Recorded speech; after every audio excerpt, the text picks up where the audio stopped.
Hello, I'm Jerry Fenning. I'm co-author along with Charles Hopkins of the book How America Can Stop Importing Foreign Oil and Those Preventing It from Happening. I want to talk to you today about the Keystone Pipeline project that is in front of Congress at this point in time. There are 5 hoaxes or myths that I want to bash about this project. Hoax number 1, Keystone Pipeline already exists for domestic consumption. It was completed in June 2010, and in a few months it'll complete 3 years of successful operation. It starts in the oil tar sands of Canada and ends in 2 locations in Illinois. The locations in Illinois guarantee the fact that the oil will be used for domestic consumption. Hoax number 2, oil from the second Keystone Pipeline will be exported from the Gulf of Mexico. There are stops at Baker, Montana, as well as a couple stops in Oklahoma before it reaches Texas. At that point in time, it'll be at the terminals ready to be refined and exported overseas. Hoax number 3, the second Keystone Pipeline consists of both American and Canadian oil. At Baker, Montana, and also perhaps in Oklahoma, there will be additional American oil added to the pipeline.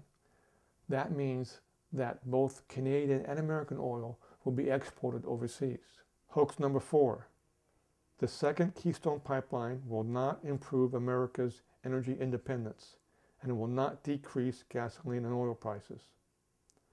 How can it when the majority of oil from the second Keystone Pipeline will be exported overseas? The truth is that very few people will be benefiting from the second Keystone Pipeline, except for the oil industry in Canada, the oil industry in America, and Montana, Oklahoma, and Texas. Everyone else does not benefit.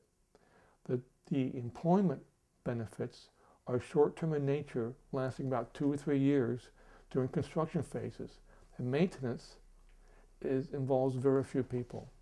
Hoax number 5, environmental damage and risks do not justify exporting oil from the second Keystone Pipeline. And the environmental risks are many in nature. There's ground level pollution, which causes cancer, lung cancer, and also cardiopulmonary illnesses. Secondly, there's atmospheric pollution, which occurs higher in the atmosphere, consisting of greenhouse gases that warm our planet and change our climate. Another environmental damage involves the effects on water. The second Keystone Pipeline endangers the Ogallala Aquifer, which is one of the largest aquifers in the world. This aquifer covers 8 states. If there is leakage or spillage from the oil pipeline to the underwater aquifer, it could be a disaster for millions of people, as well as the rest of the country.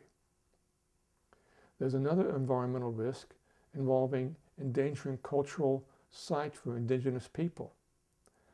So the question is, we should not be endangering all these environmental risks and damages for a second Keystone Pipeline that's going to be sending its oil overseas. This doesn't make any sense for America, except for a very select few people who will gain great financial advantage. So now it's up to you and I, Americans, to communicate with our politicians, communicate with everyone else, and inform them about the 5 hoaxes of the second Keystone Pipeline. It's not worth it. It should never be built. This is Jerry Fenning, co-author of How America Can Stop Importing Oil and Those Preventing It from Happening. Thank you very much.